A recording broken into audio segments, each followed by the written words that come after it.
Hello, everyone. I'm Bill Raggio. I'm a senior fellow at Foundation for Defense of Democracies and editor of FDD's Long War Journal. This is Generation Jihad, the podcast that covers all things in what used to be known as the global war on terror, but we now call the Long War.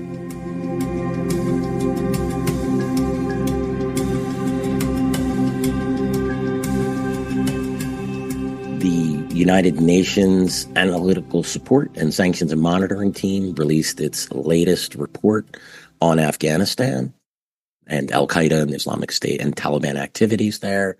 So, of course, we're going to have our favorite and probably most frequent guest, Edmund Fitton-Brown, to discuss the report. Edmund is a senior advisor to the Counter Extremism Project, the United Kingdom's former ambassador to Yemen, and the former director of the UN Analytical Support and Sanctions and Monitoring Team. We're going to refer to that as the monitoring team from here on out because I'll get tongue-tied. Edmund, welcome back. Always a pleasure to speak to you. You're just our most regular guest here at Generation Jihad, and we love to hear from you. Thanks, Bill. It's great to be here. I always enjoy these. Yes. We look forward to these reports. As everyone knows by now, I'm definitely a fanboy of the monitoring team reports that come out. We should have another one coming up on the global threat from Al-Qaeda and the Islamic State within Edmund, probably in a couple of weeks or so. Yeah. Usually there's a 2-month gap, but this time the gap may be only a few weeks. And I think what we said we might do, Bill, is because of that, running them together, we might almost see this as part one of 2 podcasts, and then we can even revert to some of the points in this report when we deal with the second report. Yeah, and Edmund and I also spoke. We're going to focus this report because the Islamic State is also mentioned and covered in this report. Its activities in Afghanistan and the region are significant, but we're going to hold off discussion on the Islamic State in the upcoming report. And frankly, because there was so much information on the Taliban, on Al-Qaeda, on the movement of the Taliban in Pakistan, and so much more information that we'd probably have like a 4-hour episode if we included the Islamic State. And I don't want to give it short shrift. So we'll talk about the Islamic State's activities in the wider context of the Islamic State's global activities. All right. So look, let's before we get into the report, I mean, I know I ask you to do this every time one of these reports come out, but there may be new listeners. So just tell us how the monitoring team works. Just give us a brief overview. How does it gather its information, and how do these reports get written? Thanks, Bill. Yeah, the monitoring team is basically hired by the United Nations Security Council to support the sanctions regimes that exist on the Taliban and Al-Qaeda and Islamic State. And in addition to supporting the sanctions regimes, the monitoring team is also tasked with providing the threat assessment on those groups. And the way that works is that it produces 2 reports each year on Al-Qaeda and the Islamic State, and 1 report each year on the Taliban. Now, when they decided to do this, they hired initially 8 and then eventually 10 independent experts to constitute the monitoring team. So the monitoring team it's not UN staff, it's supported by UN staff, but the 10 people who are responsible for the report are actually independent experts. They're employed by the UN as consultants, and they don't answer to the UN in terms of editorial control. And that's really important because it means that the monitoring team has always been able to say what it believes to be true rather than what it believes to be politic. And I should just say about the composition of the team, the 10 experts are all from different countries. But amongst the 10, there is a British expert, that was me previously. There is a US expert, a French expert, a Chinese expert, and a Russian expert. So the monitoring team always has the permanent 5 members of the Security Council represented on it. And that is helpful in terms of addressing these international security issues, which are of obviously great concern to the Security Council. It's also useful because it helps to give access to intelligence services and governments with extensive knowledge, particularly of Afghanistan, but also of terrorism.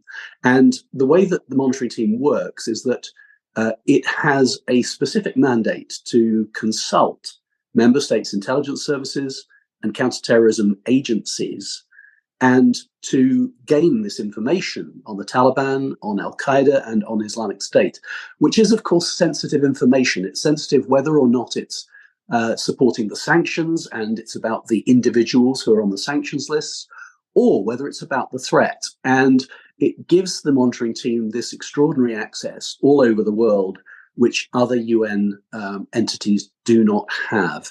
And I'll say we rather than the monitoring team, because it'll be a bit quicker if I do, even though it's a couple of years out of date now since I left the monitoring team. You're an honorary member there. I'm a sort of honorary member, I suppose.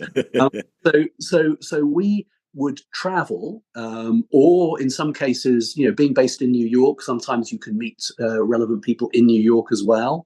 But we would travel around the world.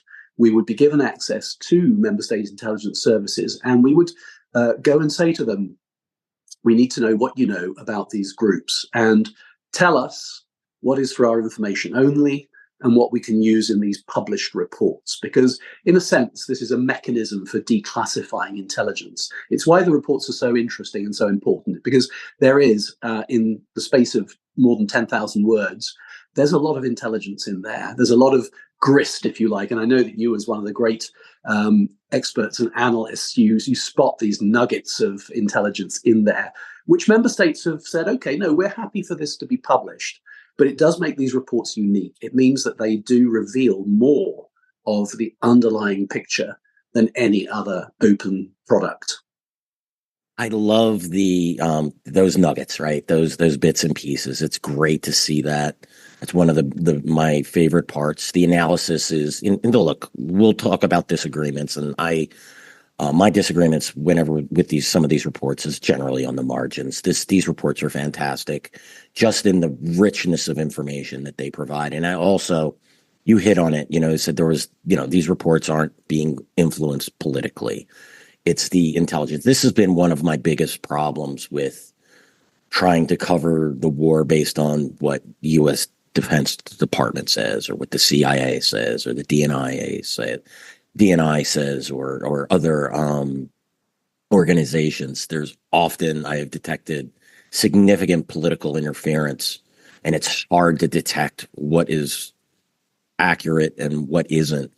And if you're not studying it like folks, like probably most of our listeners and Edmund and myself, it's difficult to see what those problems are. And this report gives an excellent overview of the situation. So that's why I'm probably, it's one, Tom Jocelyn and I are just massive fans, and we also can be two of the most critical and discerning individuals when it comes to consuming reports. So take that for what it's worth. We await the release of these reports because we know that we will learn things. You identify individuals who are not in the public domain. Love that. That is just absolutely incredible.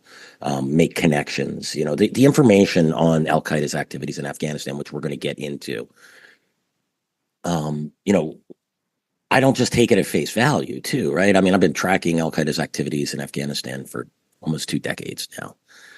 When the UN tells me Al-Qaeda's, this, for instance, in this latest report, that Al-Qaeda's opened a training camps in Kandahar, and I go, that makes sense. Al-Qaeda was running training camps in Kandahar up until when we raided it in 2015 in Shurabak.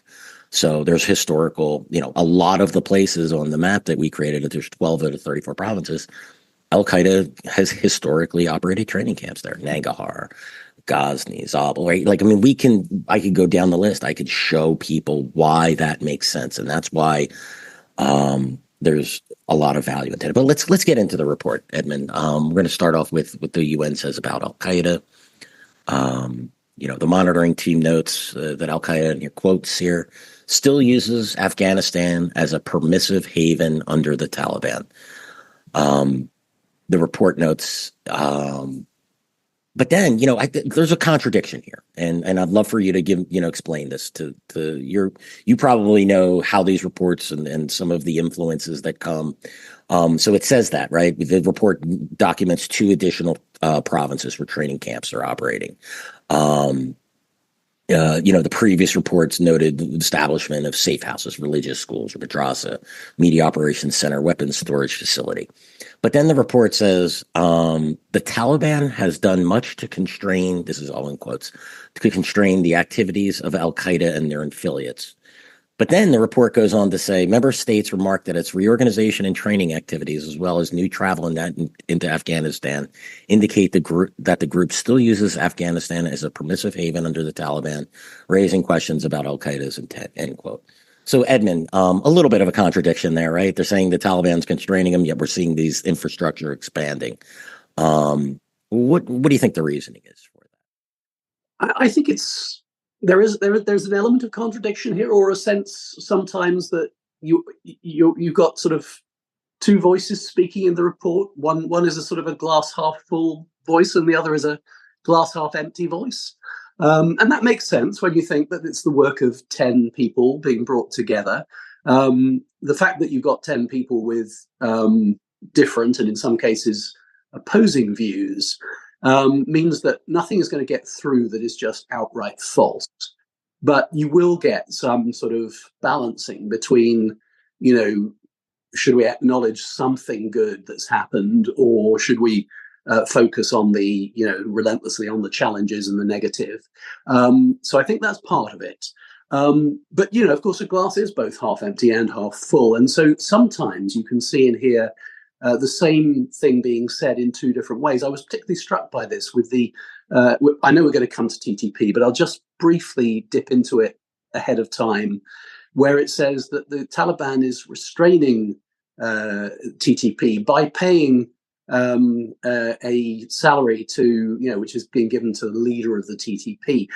And, that's wonderful. Restraining by paying. I mean, yeah. So in other words, if you're glass half full, you're going to say, well, that's great because he has money, he has something to lose, and therefore he's going to behave in a way that is relatively restrained. And if you're glass half empty, you're going to say they're just paying terrorists, which of course is exactly what they're doing. And so I think in the case of al-Qaeda, the restraining element is primarily in the fact that al-Qaeda knows that it should not do something that spectacularly embarrasses the Taliban.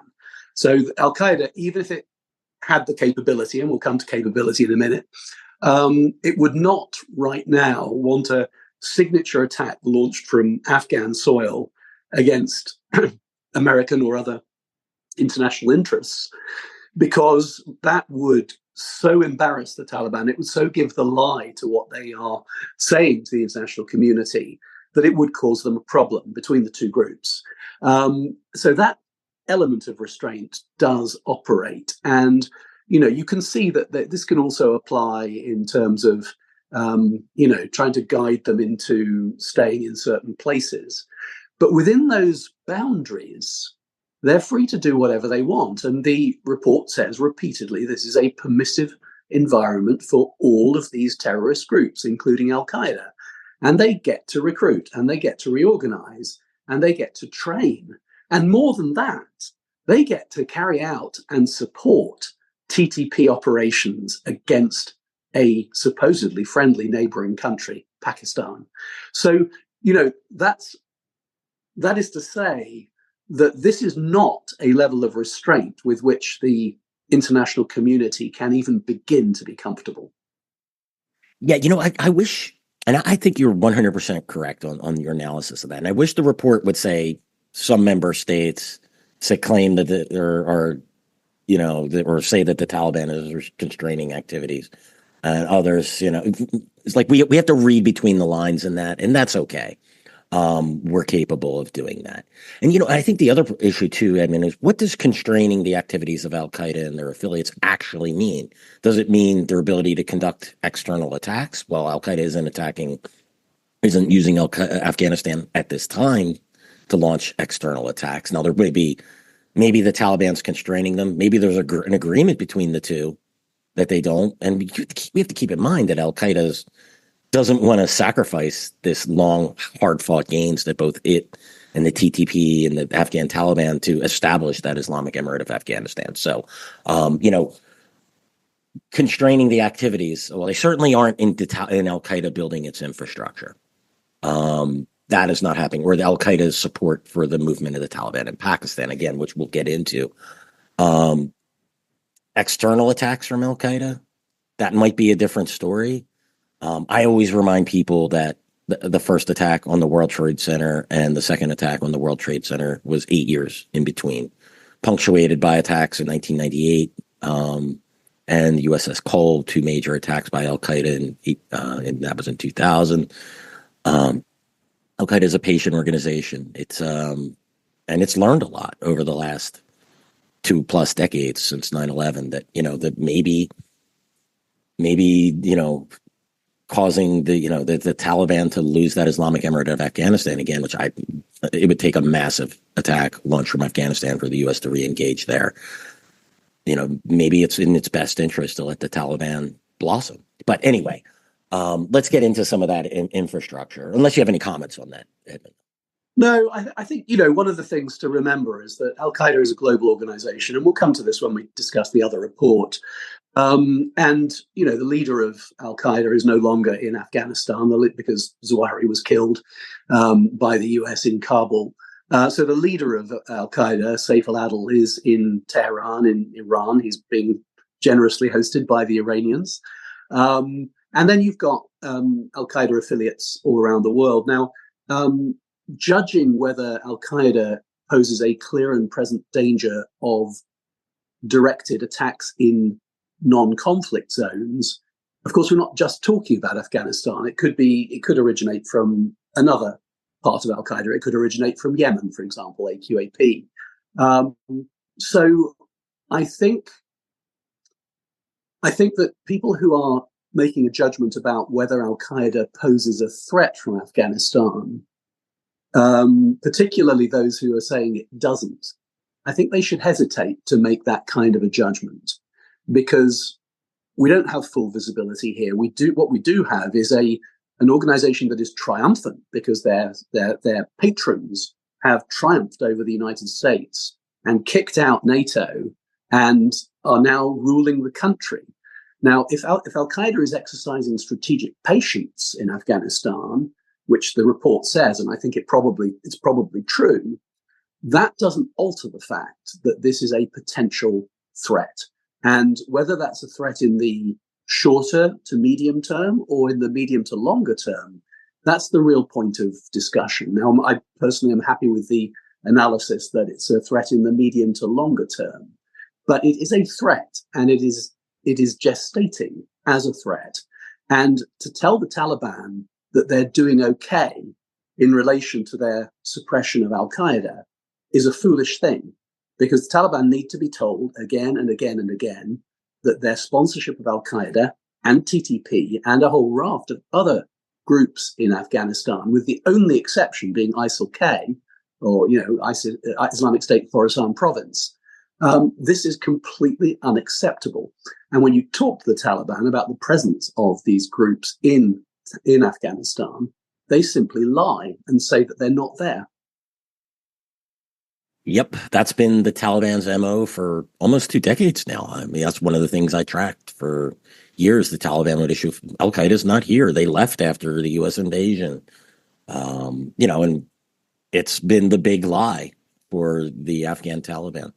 Some of the infrastructure is established. So they identify 2 new training camps, or 2 provinces that host training camps. So it could be multiple training camps, very likely.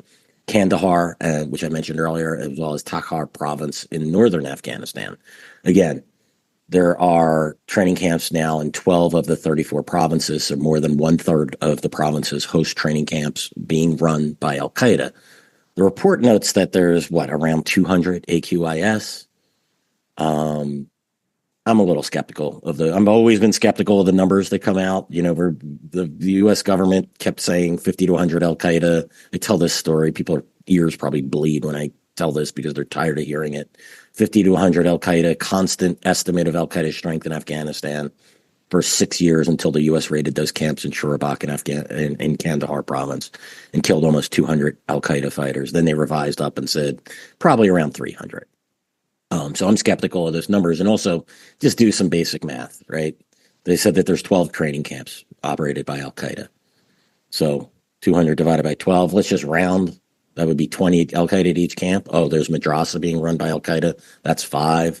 Then there's Media Operations Center, weapons store. Start adding all that up, you get around 20, at least 20 locations. Because remember, those provinces probably have multiple camps. Shurabak district hosted 2 training camps, the one that was raided in 2015. And what is Al-Qaeda just staffing about 10 people at each location? I seriously doubt it. And then, Edmund, you tell us about what Al-Qaeda has been doing with TTP in Pakistan as well. You had mentioned that when we were discussing this earlier, and that was a great point, something that I overlooked. Well, so there was a big cross-border attack that took place in October 2023. And the report says that attack involved about 1,000 TTP, Pakistani Taliban fighters, supported by, and I think I'm quoting the report when I say hundreds of AQIS. Now, if hundreds, of course, I suppose you could say, if their number is genuinely less than 200 and every single one of them took part, maybe that would just about qualify as hundreds. But I see a contradiction there. It seems to me that AQIS giving meaningful support to an attack of that kind probably indicates that the total number of AQIS in Afghanistan is, as you say, more than the report indicates. I mean, that's just the tip of the spear, right? If they're sending hundreds, let's just call it 100. Maybe it's 200, say 200 or 300. What's the tail look like? What's the haft of the spear, the shaft of the spear look like? Yeah. So, one of the things about the camps, I digress there, but one of the things about the camps that I find really interesting, there have been no training camps identified in the provinces of Paktika, and Khost. These are provinces run by the Haqqani network. Al-Qaeda is known to have run training camps in these 3 provinces, even when the U.S. was based in, when the U.S. was in Afghanistan up until August of 2021. So I'm waiting for future reports to identify camps there. There is just no way that Al-Qaeda is not operating there. The Haqqanis, even before 9/11, were hosting Al-Qaeda members at camps in those provinces. As I mentioned before, Al-Qaeda has safe houses. Some of those safe houses, this was in previous reports that the UN mentioned. They said at least 4 provinces, but given the number of camps, the provinces that host camps, I'm guessing there's safe houses in at least half of the provinces of Afghanistan. They only specifically named 4, and a couple of those, I think they were named because they were being used by Al-Qaeda to shuttle fighter or leaders and operatives back and forth from Iran, likely to communicate with their emir, Saif al-Adil, as you mentioned. He's based in Tehran. And, again, Media Operations Center, weapons storage facility, all of that. So, again, this is an Al-Qaeda who, in my estimation, its infrastructure is increasing, not decreasing. And I don't see restraint in any way, shape, or form except for external attacks being plotted that we can detect anyway. One of the things, Edmund, I always go back to this, and right after the withdrawal, I think it was in December of 2021, General McKenzie, who was the previous commander of U.S. Central Command, testified to Congress. He was still CENTCOM commander, and he had said our intelligence in Afghanistan was reduced from 1% to 2% of what it was when the U.S. had a presence there. And keep in mind, even when the U.S. had a presence there, Al-Qaeda was running training camps, et cetera, et cetera. We know that because the U.S. raided them and talked about it. I don't think that our understanding, our intelligence has gotten better. It's definitely gotten worse. Is it 1% now to like 0.5% to 1%? Is it 0.1%? But there's a lot. I think there's a lot going on in Afghanistan. You had said that, right? We really don't know. And this is why these reports, again, are so valuable to me. They shed light on, a little bit of light of us looking into that dark box that is Afghanistan. Yeah, absolutely. There was something that I wanted to pick up on what you said earlier there, Bill, and that was you mentioned SAFE in Tehran again, as I did. And there's an interesting point here about the date that the report goes to press. It went to press on the 31st of May. And so it didn't catch SAFE's call for people to immigrate to Afghanistan, for al-Qaeda fighters to travel to Afghanistan. The report does mention that some have done so, but we may find out in the 1267 report reflections on SAFE calling for more to migrate, and whether that has had much of an effect. But again, you've got a potential swelling of numbers there with the actual leader of al-Qaeda saying that. And of course, he's unlikely to say that unless he's cleared his lines with the Taliban. Obviously he liaises with the Iranian intelligence, he liaises with the Taliban and the Haqqani network, and indeed Iranian intelligence and the Haqqani network, they liaise with each other. So this is a joined up operation between Iran and Afghanistan. And it is really interesting that SAFE should make that call because, we can only infer from that. Certainly the Taliban have not said this is outrageous, how dare he, we're going to issue an arrest warrant for him. In other words, they seem to be okay with that. So I agree with you. I don't see much in the way of restraint. There is something that's mentioned in the report, which is about protective custody, where, for example, somebody like Abu Ikhlas al-Masri is said to have been taken into protective custody by the General Directorate of Intelligence in late November 2023. But, I would say two things to that. One is protective custody. That's protection. In other words, they may have got wind that he was at risk of being droned or something similar. And so, is that restraint, or is that genuinely, wholehearted support and protection of these guys? Maybe al-Qaeda see it both ways, but still, this is not something that we can congratulate the Taliban for doing. And of course, we should also ask ourselves, why is there even a Katiba Umar Farouk? What on earth is this doing in Afghanistan? Again, that doesn't look like restraint to me. That looks like something that is preparing for live action. So, yeah, I agree with you. I think we have to be really careful not to give the Taliban credit for these things. Absolutely. Abu Ikhlas al-Masri, if people don't remember, he was captured by the U.S., I want to say in around 2011, was in custody. He was one of the ones freed from the prison at Bagram when the Taliban took control of the site in the summer of 2021. Very dangerous individual, was the head of al-Qaeda's operations in Kunar province. Look, and as you know, like protective, it could be as simple too as sometimes, and I've seen this, I've tracked, sometimes these guys step on toes of local Taliban leaders or influential Taliban leaders, and they overreach in their areas. I watched the Pakistani Taliban that go at it with the IMU. By the way, Siraj Khan usually was called in to fix these problems, to mediate between the groups. So it could be something as simple like that. Like you said, maybe they thought the U.S. or the Pakistanis might be going after him, or maybe it was something as simple as he might have overreached and overstepped his bounds when operating his training camps up in Kunar and Nuristan, and it pissed off a local Taliban commander, and they had to, settle the issues. But protective custody is not arrest. They said the same thing about the Iranians with al-Qaeda. And then what did we learn, Edmund, right? The secret deal that all these guys are operating. I remember a picture of three top al-Qaeda leaders, including Abu Muhammad al-Masri, who was killed he was assassinated in Tehran in, I believe, 2021 or 22. These guys are looking all comfortable, taking their tourist photos back in 2006 when they were in Tehran. You could geolocate where they were. Very comfortable, clearly not in a jail. If they were in protective custody, they were being protected. And I'm glad, Edmund, you brought up the point about Saif al-Adil's statement that, it's something, again, for those of us who follow and notice, and it's one of the frustrating things.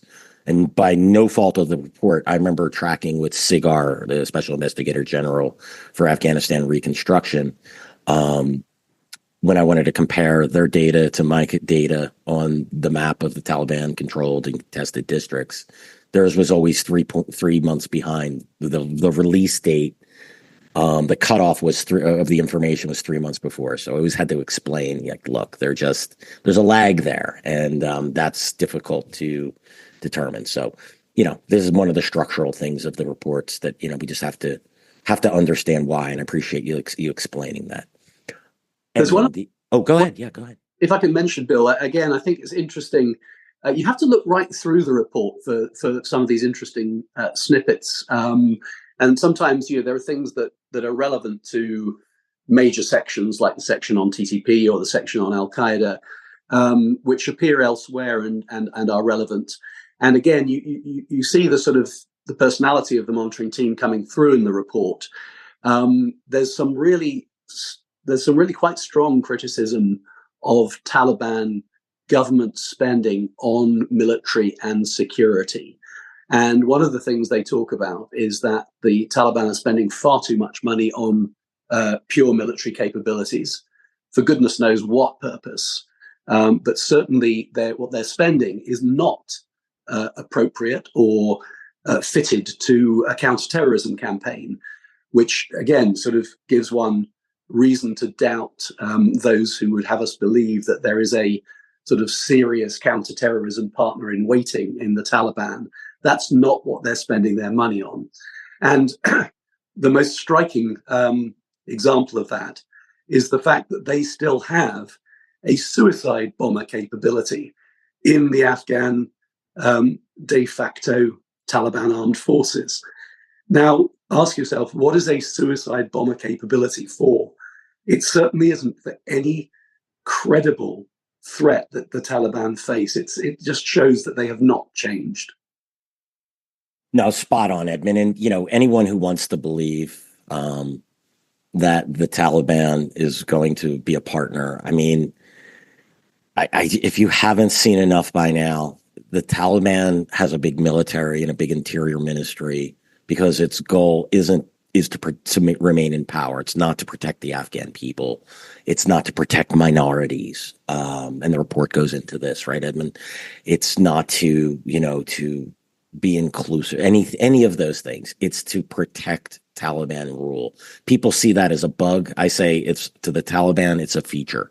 That's as they designed. They're not looking to be a government that cares about the people. They're most interested in preserving their rule so that they can enforce their harsh version of Sharia or Islamic law. And as soon as you understand that about the Taliban, everything starts to make sense. I mean, why does it support the TTP and Al Qaeda? Because these are fellow travelers, because the TTP wants to establish an Islamic emirate in Pakistan.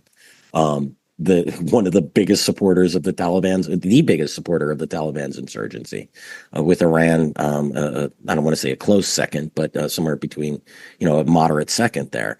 What does the report, Edmund, say about the Taliban and narcotics? This has been a recurring theme of the report. Just digest that for us. Yeah, I'll be brief on this one because it's a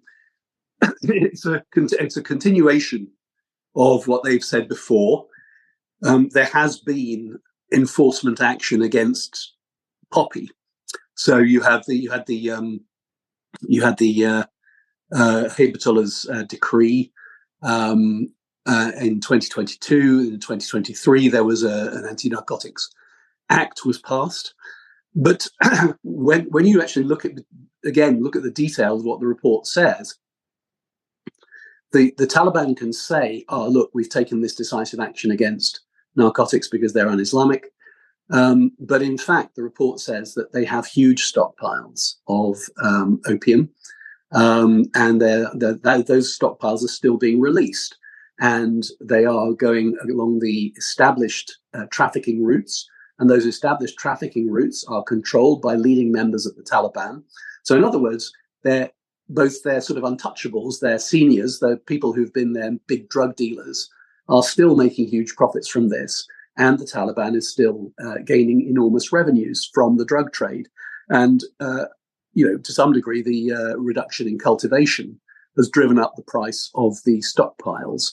And then beyond that, of course, it's not just poppy and opium and heroin, that sort of family of narcotic activity. There is also the methamphetamine business, which really exploded into significance during the latter part of my time with the monitoring team and has continued to grow and is substantially controlled by and profited from by the Haqqani network. So it's, again, let's go for the glass half full, glass half empty. I have to say, I think, when you actually look at that stuff in the round, I would say it's much more empty than full. And of course, a lot of the enforcement action is targeted against people who are not on the in with Hibatullah. People who they're happy enough to sacrifice them because their operations aren't important to them personally. So I think this is it's a mixed picture. It's mainly a negative and a bleak picture. And there is no question that the Taliban continue cynically to profit from the drug business. Yeah, Edmund, I actually, usually have something to say. That is spot on. I will just say this. The Taliban, any enforcement it's doing to its advantage. And I think that's exactly as you laid out in your comments. Again, it's a way for the Taliban to keep key members who make a lot of money off of this and who kick that money back to the Taliban in power and to keep the Taliban in itself in power. The drugs were a key source of revenue during the Taliban's insurgency and will remain to be a key, especially as the Taliban remains cut off, and rightfully so, from the international community. Let's move on to, God, there's so much to talk about in these reports, isn't it, Edmund? We could do hopefully we'll keep this going quick for the listeners. But we'll move on to the TTP, and there was some great. I think that this is the one area of the report where I think this report is the strongest on. It's very critical of the Taliban's support for the TTP and how the TTP is benefiting from Taliban and al-Qaeda support. I'm going to read a couple of quotes from the report. That this is probably as harsh language as you're going to get from a government institution. So there just seems to be zero disagreement within the monitoring team. Would you agree with that when it comes to the Taliban and TTP? I would agree with that. Yes. No, it does seem to speak very clearly on this. Yeah. So let me go ahead. I'll read some quotes and then we'll discuss. It says, the Taliban do not conceive of the TTP as a terrorist group. The bonds are close and the debt owed to the TTP significant. I love that last two. The bonds are close and the debt owed to TTP is significant. I don't think you could be more clear than that. How are these bonds formed and what debt does the Afghan Taliban owe to the TTP? Well, it's, of course, very, very close ideological sympathy. The fact that when the Taliban was in the insurgency, the TTP was helpful to it. Then there's a sort of a negative issue, which is the risk that the TTP might make common cause with ISKP. And of course, it's true that ISKP, when it went through its period of growth, sort of 7 years ago or so, recruited a lot of disaffected TTP. So that's always at the back of the Taliban, the Afghan Taliban's minds. There is this, we have to be careful not to lose our supporters, whether those are Afghan Taliban, whether they're TTP, whether they're Islamic Movement of Uzbekistan, whether they're Uyghur extremists or others, Tajiks. There's a fear of being accused of being sellouts if they govern responsibly, and that that people who want to fight, want to continue their violent jihad, might start to see ISKP as the carriers of the torch. And so that is one. It's both a reason and an excuse, I think, why the Taliban don't compromise, don't introduce reasonable policies, don't cooperate sensibly with the international community. Yeah, that's a great way to put it. I mean, that always, on the one hand, the Afghan Taliban success is a beacon to groups like the Turkestan Islamic Party, Islamic Movement in Uzbekistan, the movement of the Taliban in Pakistan, etc. But on the other hand, they want it. They want that success, and they want it. Some of these people are impatient. They want it now. I would argue they should look at the Afghan model and see that it took decades for them to restore the Islamic Emirate of Afghanistan. On the debt, yeah, you spot on about the support for the insurgency and the ideological. Yeah, look, the leader of the Pakistani Taliban swears allegiance to the emir of the Afghan Taliban. Nor Wali Masood, who's the emir of the TTP. Just days after the Afghan Taliban took control, he renewed his pledge to the emir of the Afghan Taliban. But that debt, the thousands and tens of thousands of Pakistanis, even before the formation of the TTP, died. And ultimately what became the TTP. I remember seeing reports of, hundreds of bodies being brought across the border into North and South Waziristan and other tribal agencies in Pakistan. Graveyards being filled with Pakistani fighters who died fighting, particularly when the insurgency heated up from around like 2004 to about 2010-11 with the surge.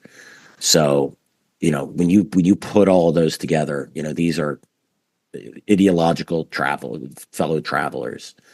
I'll continue reading from the report. Quote, the Tehrik Taliban Pakistan continues to operate at significant scale in Afghanistan and to conduct terrorist operations into Pakistan from there. Continuing, quote, the Afghan Taliban have proved unable or unwilling to manage the threat posed by Tehrik Taliban Pakistan. Member states describe this as too big a challenge for the Afghan Taliban to manage, even if they wanted to. I just don't think that language can get any more powerful. Do you, Edmund? No, indeed. And I'm glad you picked that particular language out because I think the unable or unwilling. I mean, I think the real key is unwilling. The numbers. The TTP is the largest foreign terrorist group in Afghanistan. Its numbers about 6,500 fighters, according to the report. That's not an unmanageable number if you're really determined to manage it. But they don't want to manage it. That's the fact. And as you say, they want to see Pakistan be subverted and turned into an Islamic emirate. Even though Pakistan was sympathetic to the Taliban when it was in the insurgency, the Afghan Taliban has shown no gratitude whatsoever to the Pakistanis. They have done everything they can to enable people to destabilize Pakistan since they came to power in Kabul. And the really fascinating thing in the report, and we already mentioned the Chitral attack, where TTP launched a massive attack into Pakistan with the support of AQIS, is that the Afghan Taliban have looked at this and said, oh, we've got all these guys from AQIS who are sort of, spoiling for a fight and, need to keep busy because otherwise they might make trouble. We might have to, quote, restrain them, unquote. And then we've got the TTP, our good friends who are busily trying to carry out terrorist attacks across the border into a neighboring country. What should we do with this? I know, let's give AQIS to TTP and they can attack Pakistan together. Keep them busy. I just keep going with Pakistan and the Afghan Taliban, the scorpion and the frog, like the with the Pakistanis being the frog. They have the golden handcuffs on, or the Pakistanis do. They have what the Pakistanis have, that strategic depth that they always desired. With India is no longer influential in affairs inside of Afghanistan. That's what and if they're, heaven forbid, that's where the Pakistanis believe they can retreat to if there's a big war with India, as well as recruiting fighters to wage war.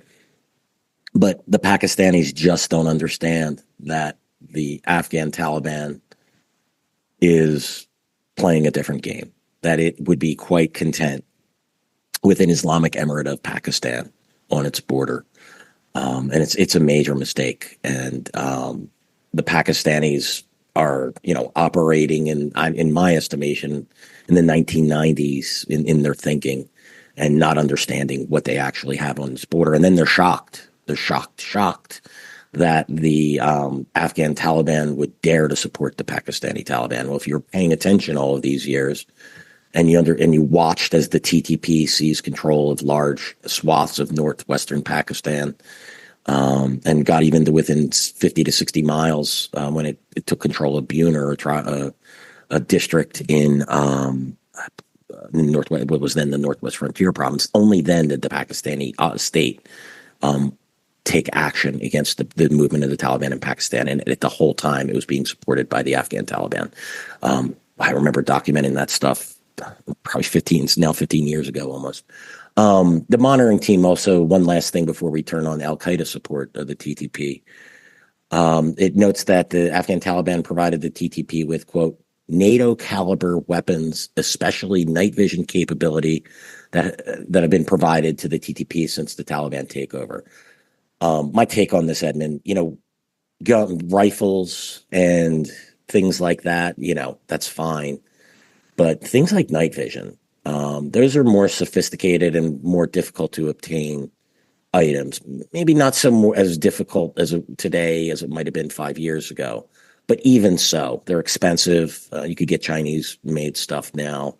But even so, the fact that the Afghan Taliban is turning that over to the TTP is telling you a lot about just how much it supports its operations. That's not just me, and you had mentioned it, right? Paying the leader of the TTP, Norwali Masood, and things like that. Those go beyond I'm just going to look the other way. Those are active indicators of support. What's your opinion on that?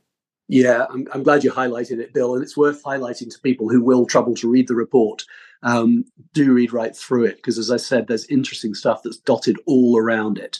And one of the last sections of the report, we're talking, paragraphs in the 70s, is on the arms embargo, and that includes a lot of stuff about this handing of high-grade weapons equipment, in some cases NATO equipment, to terrorist groups. Now, the Afghan Taliban have a tradition, a habit of handing out weapons as a sort of a reward to their friends. And it's extremely serious if TTP is being given a night vision capability that enables them to kill more unfortunate Pakistani troops and Pakistani citizens. But the report also says that the Taliban has provided Jamaat Ansarullah fighters on the border with Tajikistan new military vehicles, weaponry, and other equipment. The northern province of Badakhshan, which is this mountainous province, which also extends to the east all the way to the Chinese border, it's an extraordinarily difficult province to manage, and it's full of extremists and fighters. The border between that province and Tajikistan is almost impossible to patrol, because it's just mountains and ravines and very wild rivers and things of that kind. And there are Tajik fighters who are in Badakhshan posing a threat to the Republic of Tajikistan, and they've been given these advanced weapons by the Taliban. Yeah, they call them the Tajik Taliban, or the movement of the Taliban in Tajikistan. There's a Tajik commander from Jamaat Ansarullah that this report came out a couple of years ago, but he was in control of 7 districts in Badakhshan. The Taliban co-opted him. By the way, this is how the Taliban, they'll claim he's a Taliban. He's not a foreign fighter. That's how they get away with saying Al-Qaeda isn't there, or that they don't support foreign groups. But this is how, we were told that the Afghan Taliban, they're a partner in the region. They'll stop terrorist attacks. Then we look at Pakistan. Then we look at Tajikistan, the two obvious ones. And I have no doubt that the Islamic movement Uzbekistan is looking to reinitiate activities in Uzbekistan as well. We've seen some attacks. Most of those actually were from the Islamic State. But I expect in the near term that will start, because the Taliban needs to keep you had mentioned, you said it very well, Edmund, that kind of keep these groups focused and keep them active. They need to be doing just enough so that they don't go, hey, maybe we should throw in our lot with the Islamic State. Those guys actually do something. I think the more sophisticated jihadists get onto the Al-Qaeda, into the Al-Qaeda camp, the Taliban Al-Qaeda camp, because they're smarter and that frankly show results. Look, the Islamic State couldn't control its holdings in Iraq and Syria this long. Taliban are coming up on 3 years completely unopposed. Even when the Islamic State declared its caliphate in Iraq and Syria, it was under fire. It was taking airstrikes. It was the Iraqi militias and the remnants of the Iraqi army were advancing on it. The U.S. was organizing don't get me started on the PKK and the so-called Syrian Democratic Forces, the most ironically named group out there. I actually had a U.S. official admit to me, not on the record, that we know it's the PKK, but we'll just call it the SDF.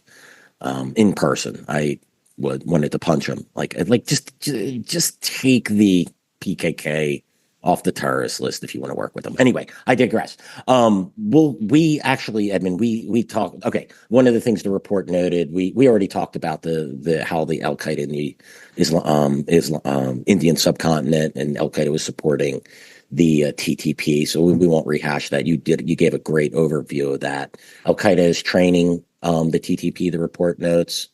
And I'll quote from it: training provided by AQIS has resulted in TTP shifting tactics and high-profile attacks against hard targets, end quote. The report also notes that the TTP operatives are trained in Al-Qaeda camps in Kandahar, Kunar, Nangarhar, and now Takhar province. Takhar is the most the newest one, and Kandahar were the two new provinces identified to host camps. By the way, I suspect that Jamaat Ansarullah, or the movement of the Taliban in Tajikistan, will be, if they're not already, will be training in those camps, because Takhar being a northern province, is just right on the border, perfect location. I think the report also noticed that a group called the Tehreek-e-Jihad Pakistan is claiming responsibilities for attacks. So basically, what I think what we see is happening, that group is been set up as a cutout, so it can give plausible deniability to the movement of the Taliban in Pakistan. We've seen this numerous times in the past. Any thoughts on all of that, Edmund? No, I mean, I that's my understanding of that group as well, TJP, and then. I guess also it's probably just worth mentioning in this connection the Uyghur group, ETIM, East Turkestan Islamic Movement, also referred to in the report as TIP, Turkestan Islamic Party. Again, this seems to be another of these groups that is it's clearly friendly with the Taliban. It's the Taliban looks after it, but also worries about keeping it sort of gainfully employed, as it were. That's a great way to put it, gainfully employed. Yeah, exactly. And there's clearly a relationship between ETIM and TTP, but also, again, Taliban concerns that there are ETIM links to ISIL, KP at the organizational level. So these groups, they all intersect with each other. They're all, there's there's a lot of common cause between them. And of course, what they all represent, whether you're talking about Uyghurs or Pakistanis or Tajiks or Uzbeks, they all represent extremists who are hostile to Afghanistan's neighbors. And the Taliban are basically running a sort of a protection racket. We can keep these people. We're not going to arrest them. We're not going to deport them to you. They're our friends. We owe them we are going to honour our debt as their hosts. All of that sort of nonsense about honourable tribal hospitality and all that, which is an excuse never to take real enforcement action against them. But there is the implicit threat that whichever neighbour is being most awkward towards the aims of the Afghan Taliban, and in this case, you might say that it's Tajikistan that probably stands out as the most resolutely hostile of the neighbours. And lo and behold, of course, the Taliban are immediately arming those guys and putting them up on the border. So the idea that the Taliban have learned anything from the past, or that they're anything other than terrorists in their inclination, their whole way of doing business, is just completely wrong. And there's a point I want to add on this as well, which is slightly off the main topic, but that is, as soon as something happens in the world, and things happen in the world, and it'll either be Gaza, or it'll be Quran burning in Sweden, or something like that, and you will see that the Afghan Taliban are never they're never able to resist the temptation to weigh in aggressively in other people's concerns and the affairs of other countries. And that is why the notion that they will not at some point revert to kinetic destabilization and terrorism and, sort of actually aggressively deploying the terrorists whom they are keeping as their friends and their guests is fanciful. It's quite clear that terrorism is right in the DNA of the Afghan Taliban. Yeah, they assured us for years, we're just concerned about affairs within Afghanistan. We're not going to promote anything outside. And that excellent point. I'm glad you brought it up. And yet here we are. What does Al-Qaeda's call the emir of the Taliban? What does the movement of the Taliban in Pakistan call him? He's the Emir al-Mu'minin, or the leader of the faithful, or the commander of the faithful. It's also a title for the caliph. I don't think that's an accident. I see people, well, that's just an honorific, that they're just out of respect. These people are a little bit more literal in their interpretations than we are. Maybe we should believe them. Yeah, I agree.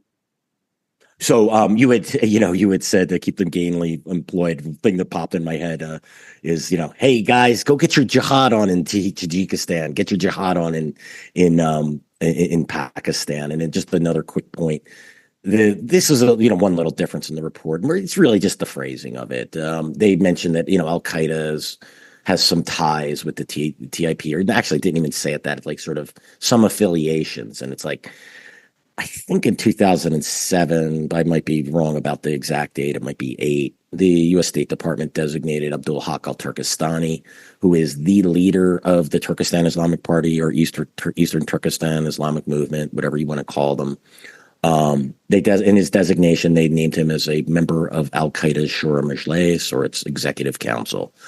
I don't think you get any more than Al-Qaeda than that. I mean, this is basically, they're on the Al-Qaeda team.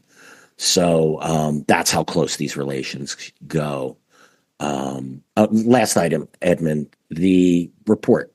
It says the TTP is the largest terrorist group in Afghanistan. You had mentioned the report estimates 6,000 to 6,500 fighters. By the way, I suspect there's much more than that in there, but that's a big number of fighters. Would you agree with that statement? Well, when it says terrorist group without qualifying it as being a foreign terrorist group, then I think that's what you're getting at here, Bill. I mean, is the Afghan Taliban a terrorist group? And I mean, let me give you two answers to that. The UN answer, and to be fair to the monitoring team, they are bound by their resolution. Sure. Of course. And when Resolution 1988 was passed in 2011, it was specifically to separate the Taliban out from the Al-Qaeda sanctions regime. So you had an Al-Qaeda sanctions regime against a terrorist group, and a Taliban sanctions regime against an insurgency movement. And ever since 2011, therefore, the UN has not called the Taliban a terrorist group, even though the Taliban was busy blowing up both soldiers and civilians throughout the period up until they took over the country in 2021. It's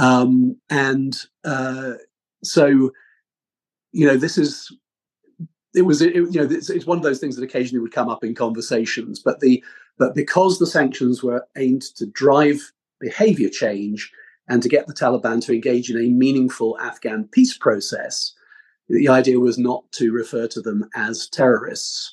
But I mentioned earlier that they have a department for suicide bombers in their armed forces. They have Al-Qaeda instruction manuals in their armed forces.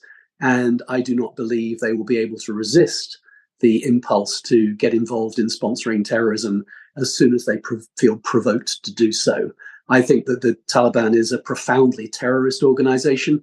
It just happens to be a terrorist organization that's currently running a country. It's a terrorist organization and a terrorist state. I couldn't agree with you more. And understanding the limitations on the team. This is by no means criticism by either you or I. Just driving home the point. The real terrorist organization, the dominant one, is without a doubt the Taliban, the Islamic Emirate of Afghanistan. I'll add to it, Sirajul Haqqani, one of two deputy emirs, and the current Interior Ministry, also is a specially designated global terrorist by the United States. His Haqqani network is a foreign terrorist organization. You mentioned the Taliban suicide teams, the battalions, they call them, the sheltering of the TTP and supporting the TTP and the ETIM/TIP and Islamic Movement Uzbekistan and the Tajiks and all the Pakistani terror groups. I mean, we could do this all day, right, Edmund? And I think that's, ultimately when, I see that debate, right? Is it the Islamic State's the biggest threat from Afghanistan? I say the Taliban is the biggest threat. It's a terrorist organization that runs a state. And whether we like it or not, it's the de facto state in Afghanistan. And I think, once that's fully understood, the magnitude of the problem that is and the threat that emanates from Afghanistan can be better understood. Completely agree, Bill. And you and I have talked before about the sort of wishful thinking that would portray the Taliban as potential counter-terrorist partners. I agree that the essence of the problem in Afghanistan is not ISIL Khorasan, it is the Taliban. And the idea that you would partner with the Taliban to combat ISIL Khorasan, it's a little bit like having the flu and taking a shot of malaria. That's a great way to put it, Edmund. Edmund, let's just end it on that. That's fantastic. Yeah, don't partner with terrorists to fight terrorists. You just and don't take a shot of malaria to cure the flu. Just a bad idea. Edmund, always a pleasure. Look forward to you. We'll be talking in the next couple of weeks again to discuss the next report by the United Nations, as well as we have some podcasts planned as well to discuss our project on the Shia terror groups and Iran's network. Always looking forward to it, Edmund. It's just a pleasure to speak with you. You too, Bill. Great pleasure. Looking forward to the next one. Yes, sir. Have a great day, and thanks everyone for listening. Thanks everyone for listening to today's episode of Generation Jihad. Just a reminder, you can listen to us on YouTube, Apple, Spotify, and anywhere else you listen to podcasts. Please subscribe to Generation Jihad and leave us a review, preferably a positive one, but only if we earned it. Thanks again, and we'll see you all again real soon.